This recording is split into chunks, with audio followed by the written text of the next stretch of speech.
তাই টিউব দিয়ে অক্সিজেন দেওয়া হয়। অ্যানেস্থেসিয়া ডাক্তারের ভাষ্য রেকর্ডেড অনুযায়ী বেখিয়াল বশত ৩ থেকে ৪ মিনিট আমার ছেলে অক্সিজেন পায়নি। এমন অবস্থায়ও আপনাদের বেখিয়ালে আমার সুস্থ অ্যাক্টিভ ছেলেটাকে এভাবে মেরে ফেললেন। আসসালামু আলাইকুম রহমতুল্লাহি ওয়া বারাকাতুহু। প্রিয় বন্ধুরা, আমরা একটি ভারাক্রান্ত হৃদয়ে আজও কথা বলতে হচ্ছে। আপনারা জানেন যে আমাদের প্রিয় শিল্পী মোহাম্মদ বদরুজ্জামান ভাই, তিনি তার শিশু সন্তানকে হারিয়েছে। অনেকে প্রশ্ন করেছেন বা অনেকে তার শুভাকাঙ্ক্ষী আছেন, খুব তাকে পছন্দ করেন, ভালোবাসেন, যে তার ছেলের কি হয়েছে এটি জানতে চেয়েছেন। চলুন কথা বাড়াবো না, আমরা মূল আলোচনায় চলে যাই। তিনি তার ভেরিফাইড প্রোফাইলে জানিয়েছেন তার ছেলেকে কিভাবে তার পরিবার থেকে কেড়ে নেওয়া হয়েছে। তিনি লিখেছেন এমনই: হাসি খুশি সুস্থ ছেলে, মুখে ছোট্ট একটা সার্জারির জন্য হাসপাতালে নেওয়া হয়েছিল। ডাক্তার বলেছিল সার্জারি শেষে হসপিটালে অবস্থান করতে হবে না, তাই অল্প সময়ে সার্জারি শেষে বাসায় চলে আসবে এমনটা ধরেই যাওয়া হয়েছে। সার্জারির পূর্বে যত পরীক্ষা নিরীক্ষা করার প্রয়োজন সব করা হয়েছিল। রিপোর্ট সবগুলোই পজিটিভ এবং ভালো। ছেলেও সুস্থ এবং অ্যাক্টিভ। 16 জুন সার্জারি নির্ধারিত তারিখ সকাল 10টা থেকে 3টা পর্যন্ত না খাইয়ে রাখা হয়। এরপর ওটিতে নেওয়া হয়। 1.5 ঘন্টা পর আমার ওয়াইফকে খবর দেয় জরুরি কথা বলবে বলে। উপস্থিত ডাক্তাররা কথা বলার আগে সুন্দর সুন্দর কথা বলে তাকে সান্ত্বনা দেয়। এরপর তারা জানায় সার্জারি হয়নি আজ, কারণ বাবুর অক্সিজেনের ঘাটতি রয়েছে। অক্সিজেন নেওয়ার টিউব সরে গেছিল। এ অবস্থায় সার্জারি করা যাবে না।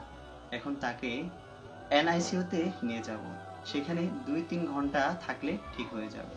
তারপর সার্জারিটা আরেকদিন করব। সার্জারি করতে অ্যানেস্থেসিয়া দিয়ে অবশ করা হয়। এই সময় স্বাভাবিক অক্সিজেন নেওয়া যায় না, এই বিষয়টা একটু লক্ষ্য রাখবেন।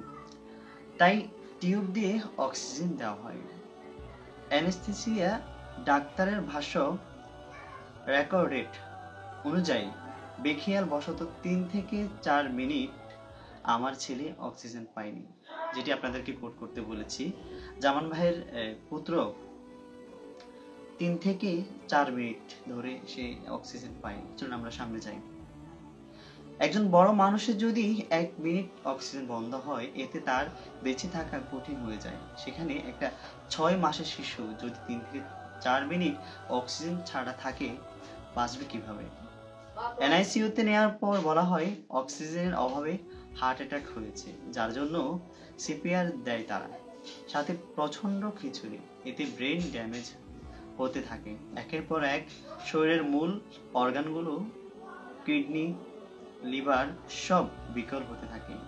প্রতিদিনই সমস্যা বাড়ছে, শরীর শক্ত হয়ে ফুলে যাচ্ছে। মূলত যেভাবে হোক আমাদের বাবু 3 থেকে 4 মিনিট সময় যে অক্সিজেন পায়নি, ওই সময় তার শরীরের মূল অর্গানগুলো ফেল করে, যা পর্যায়ক্রমে প্রকাশ পায়। শরীর ফাংশন করার অর্গানগুলো কার্যকর হলে বেঁচে থাকার সুযোগ নাই। এভাবে 6 দিন এনআইসিইউতে থেকে আমাদের বাবুটার কষ্টকর মৃত্যু হয়। ডাক্তারকে বলেছিলাম ছোট্ট একটা সার্জারি, যার সাথে কোনো রকমের লাইফ রিস্কের কোনো সম্ভাবনা নাই। এমন অবস্থায়ও আপনাদের বেখিয়ালে আমার সুস্থ অ্যাক্টিভ ছেলেটাকে এভাবে মেরে ফেললেন। তাদের উত্তর, বাবা, আমরা তো ইচ্ছা করে করিনি। ধরে নিন এটা আপনার ভাগ্যে ছিল, তার হায়াত এ পর্যন্ত ছিল। তাদের উত্তর শুনে আমাদের নিশ্চুপ থাকা ছাড়া কিছু করার ছিল না। এই পোস্ট লিখছি কাউকে দোষী প্রমাণ করার জন্য নয়, লিখছি যেন কোনো মা বাবার জীবন আর এভাবে থমকে না যায়। সন্তানের জন্য হাসপাতালে গেলে চোখ বুজে ভরসা না করে সবকিছু যাচাই বাছাই করুন, লিখেছেন মোহাম্মদ বদরুজ্জামান। প্রিয় বন্ধুরা, আপনারা নিশ্চয় শুনেছেন কি কারণে, কিভাবে, কেন হয়েছে, কেন এমন হওয়ার কথা ছিল না, তারপরেও কেন এমন হয়েছে। আপনারা নিশ্চয় বুঝেছেন যে তার হায়াত এতটুকু আছে, কিন্তু বাস্তবতা বড়ই নির্মম। তার হায়াত এতটুকু আছে ঠিকই, কিন্তু ডাক্তার এবং তাদের যে কার্যক্রম দুটোই কিন্তু প্রশ্নবিদ্ধ। বদরুজ্জামান ভাই কাউকে দোষী করতে চায়নি, তিনি হারিয়েছেন তার সন্তানকে, কিন্তু বেদনায় অশ্রুসিক্ত হচ্ছে আমরা সকলে। কথা বাড়াবো না, এই পর্যন্তই থাকুক। সবাই দোয়া করবেন তার জন্য, তার পরিবারের জন্য। আসসালামু আলাইকুম।